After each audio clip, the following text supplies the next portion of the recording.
Hey everyone, welcome to my channel. For those of you who have newly subscribed to my channel, thank you so much for subscribing and becoming part of this YouTube family. My name is Jamie and I love farmhouse DIYs, budget-friendly decor, and pretty much obsessed with Dollar Tree. For those of you who have been with me for a while, welcome back. In today's video, I have two farmhouse kitchen DIYs that I want to share with you. So if that sounds good to you, let's get started.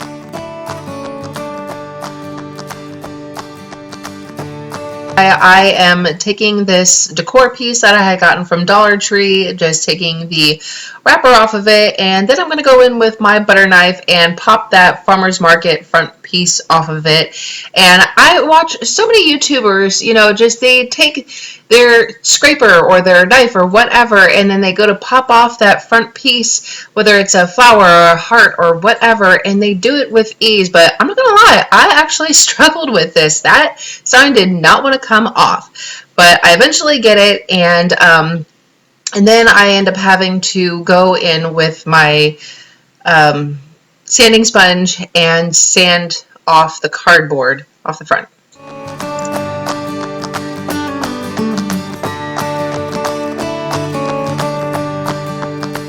So sanding it off was actually pretty easy, and then I just vacuum everything up with my little ladybug. So this is a picture of my inspiration I found over at Buc-ee's. If any of my Texas friends is familiar with Buc-ee's, leave a comment down below. I'd like to know.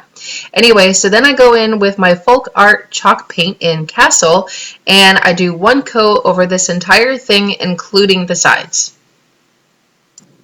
Now this is actually going to be our backside to the project, but for those of us who like a finished project, I just went ahead and did the back as well.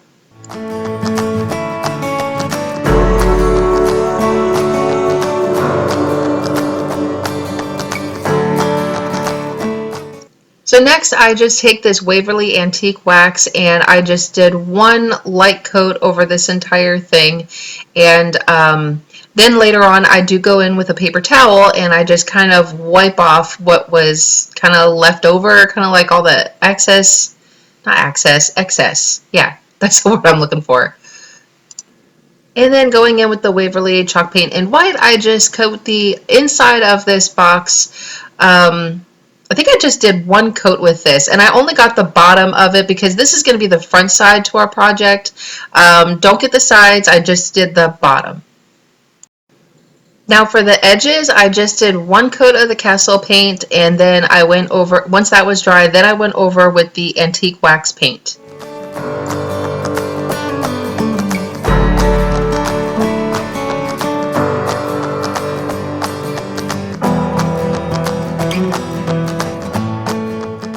So then here I'm just going in with my pencil and I'm just going to freehand all my letters.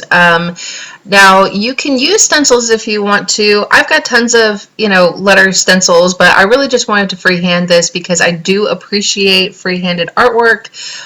Even though my letters do not turn out perfect, I've got my phone next to me and I'm just trying to copy the picture as best as I can.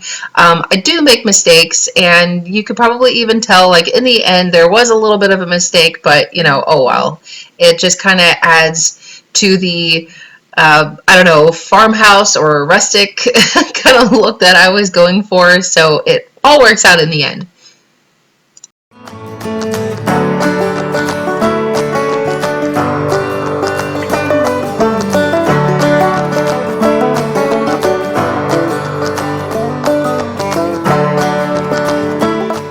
Once I have that all written in pencil, then I go back over it with my Sharpie paint black marker and I go over my letters, and this turned out looking really good.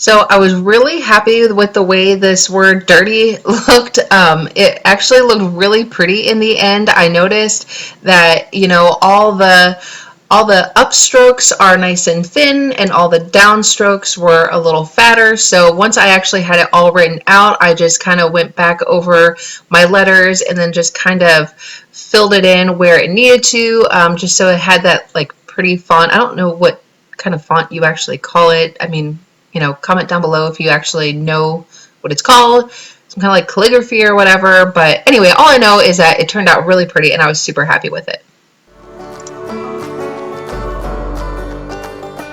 So even though this piece can actually stand up just fine on its own, I decided that it needed a more finished look, so I grabbed 4 of these really tiny wood beads that I had gotten from Michael's a while back, and you could see there's like a spot that's kind of like a messed up spot right there. I initially had 2 larger beads on there, but it wasn't standing up right for me, so I ripped those off and grabbed 4 smaller beads and gave it some feet.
For this next DIY, I just took this Easter sign, I cut the tag off, flipped it over, and I gave it 1 coat of Waverly white chalk paint.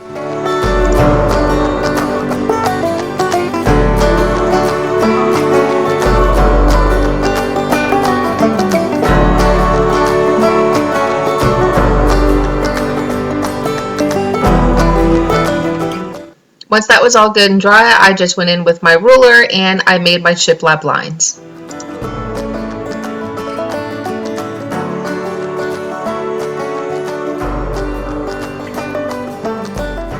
Then using the same paint, black paint marker, I went over my pencil lines. And then later on, I do go in with some Waverly white chalk paint and just kind of distress it a little bit, kind of soften those lines up a little.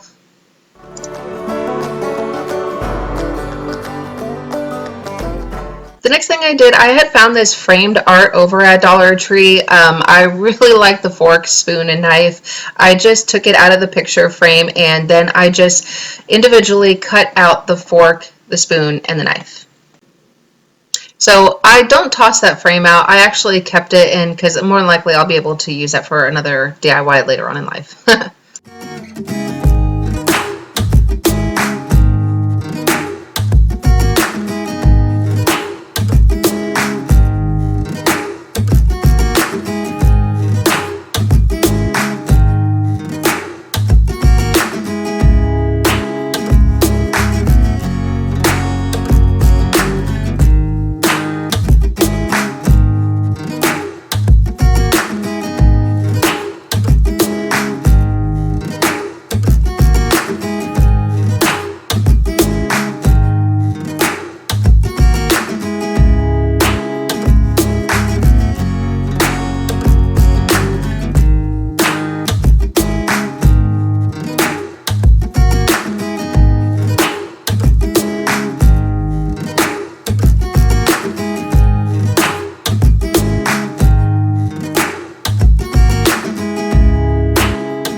So here is where I go with some white chalk paint and I just lightly go over those black lines just to lighten them up a little bit, and then I do go over with some black chalk paint and do some distressing mainly around the edges and give it a more shiplap look.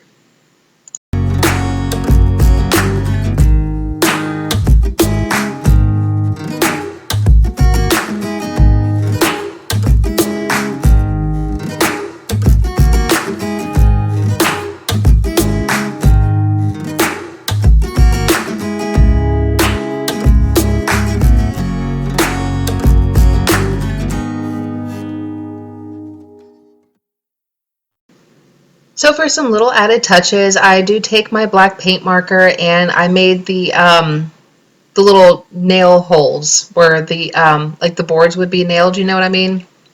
So I did just two for each board, so to speak, and then I did that on the top and the bottom.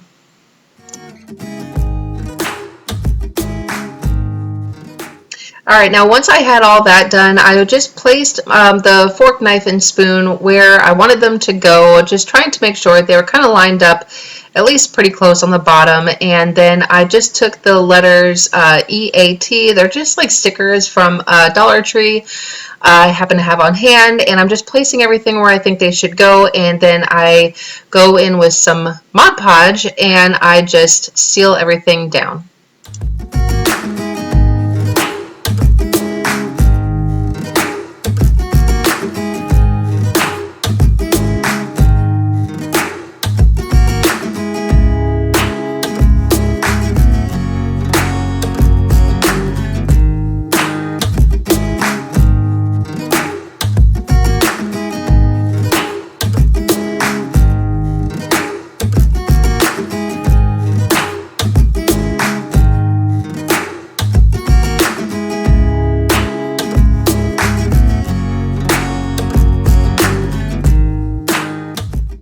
Okay, now with this decor piece, I'm going to show you two options that I did with this decor piece. I just took my really tiny wood beads and I put them on some floral wire, and I just gave it one coat of black paint, and then I used some hot glue to glue it to the back of the sign for as a hanger.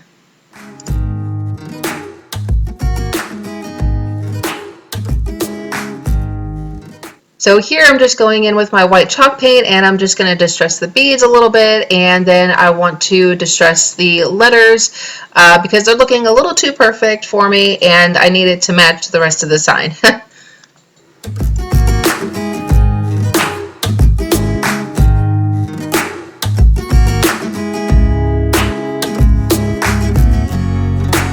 So here I am taking some twine and making a little bow because I feel like this sign still needs a little something. I'm feeling like it's still a little plain. So I take the jute twine from Dollar Tree and I made this simple little bow, kind of like tying your shoes.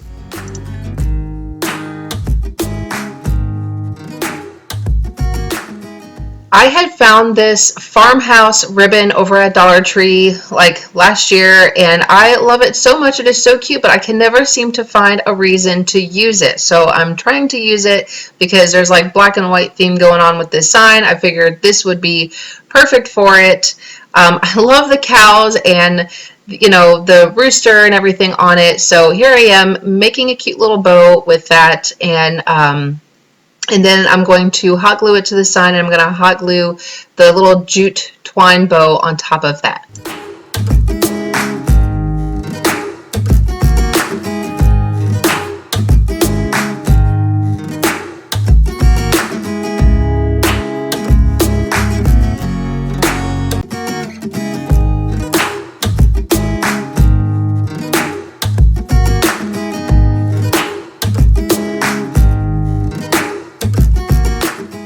So here's what option one looks like. It is super cute. I really do like it.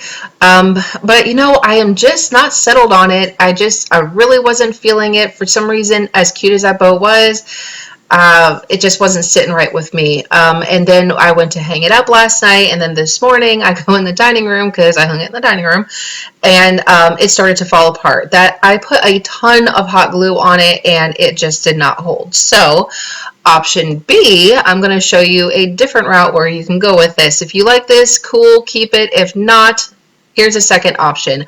I go in with some nautical rope and I did 2 rows of a border around it with some hot glue, and I called it good.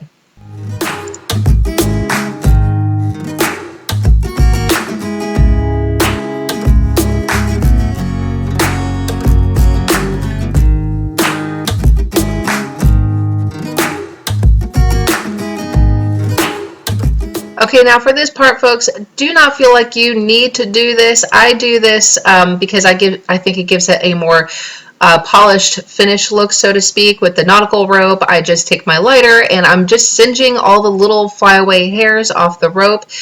Typically this doesn't ever catch on fire, but if you are nervous about doing this, skip this step.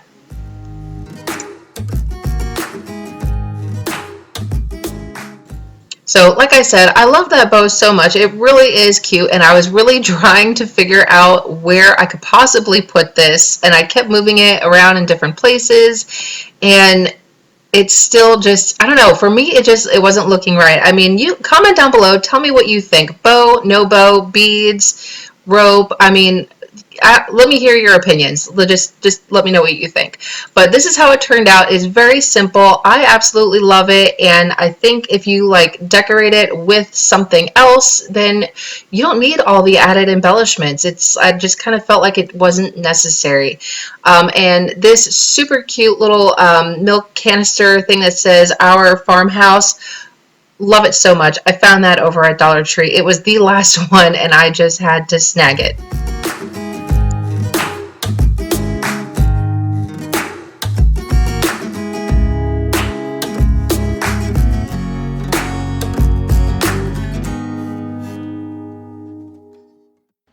Alright, that is it for today's video. If you enjoyed this video, give it a big thumbs up, comment down below, let me know which one was your favorite, and give a Texas girl some love, and hit that subscribe button, ring the little bell so you can get notified anytime I upload a new video. And if you wish to follow me on Instagram, I am at texas.girl.diys, or you can follow me on Facebook, same way it is spelled here. And you could also subscribe to that Facebook page. And if you do any of these crafts or anything at all, I want you to post your crafts on my Facebook page, or you could tag me on Instagram and show me the crafts that you do, because I would really love to see them. All right, so until next time, y'all have a wonderful, blessed day.